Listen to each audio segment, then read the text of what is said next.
ചിക്കനുണ്ട്. കുറേ നാളായി വൈഫ് ചിക്കനൊക്കെ ഉണ്ടാക്കിയിട്ട്. പൈനാപ്പിൾ രാവിലെ ഉണ്ടാക്കി ilayada, one of my favourite. ഉമ്മ ഉണ്ടാക്കി തരുത്. പിന്നെ ബനാന ഉണ്ട്. പിന്നെ കുറച്ച് പീനട്ട് വാങ്ങിയിട്ടുണ്ട്. പീനട്ട്സ്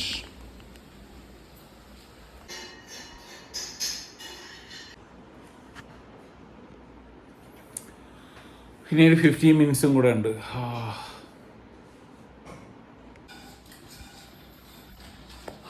വിശക്കുന്നു. സമയമായില്ല, ഇനിയുണ്ട് 5 മിനിറ്റ്സ്. അച്ഛൻ അതും തോന്നുന്നു.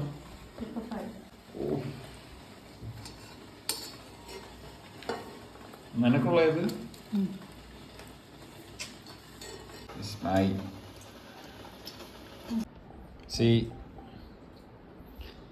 എൻ്റെ ഫാസ്റ്റിംഗ് കട്ട് ചെയ്യാൻ സമയമായി.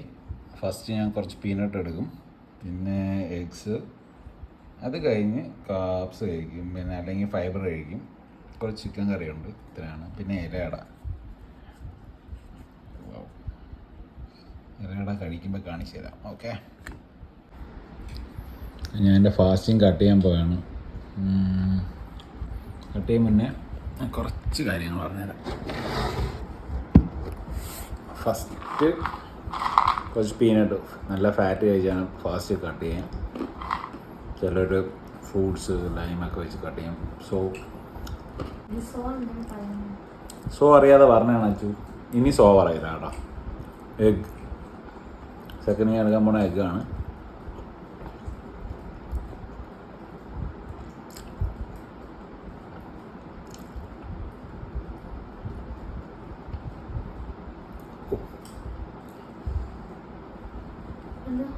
അല്ല, ഇത് നേരെ കഴിക്കാതിരുന്നപ്പോഴേ. ഫാസ്റ്റിംഗ് എല്ലാവരും മസ്റ്റായിട്ട് ട്രൈ ചെയ്യണം. 24 hours മാസത്തിലൊരിക്കൽ ചെയ്യുന്നത് നല്ലതാണ്. ഞാൻ ഇനിയുള്ള എല്ലാ മൺഡേയിലും 24 hours ഫാസ്റ്റിംഗ് ആയിരിക്കും. കാരണം ആഫ്റ്റർ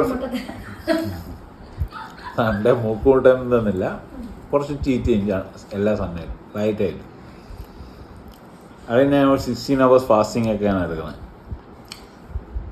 16 hours ഫാസ്റ്റിങ്ങിൻ്റെ ഗുണമെന്ന് പറഞ്ഞാൽ ഓട്ടോപ്സി എന്ന് പറയുന്നൊരു സിസ്റ്റം നമ്മുടെ ബോഡിയിൽ സ്റ്റാർട്ട് ചെയ്യും. നമ്മളെ ഫാറ്റിൽ നിന്ന് എനർജി എടുത്ത് തുടങ്ങും. സിമ്പിളായിട്ട് പറഞ്ഞു കഴിഞ്ഞാൽ ഫാറ്റിൽ നിന്ന് എനർജി എടുത്ത് തുടങ്ങും നമ്മുടെ ബോഡി.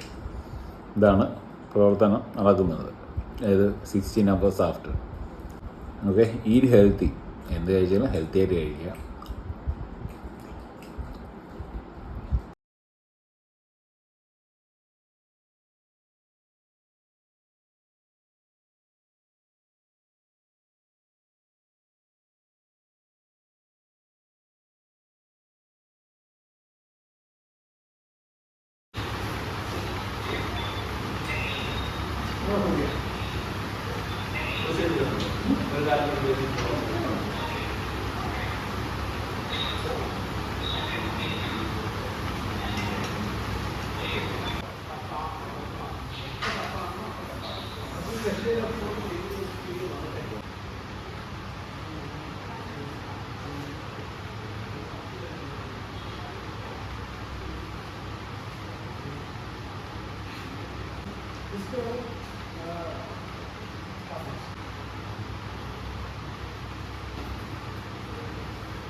₹1000 ഇവിടെ കീറിപ്പോയി. ₹1000 വാങ്ങിയാൽ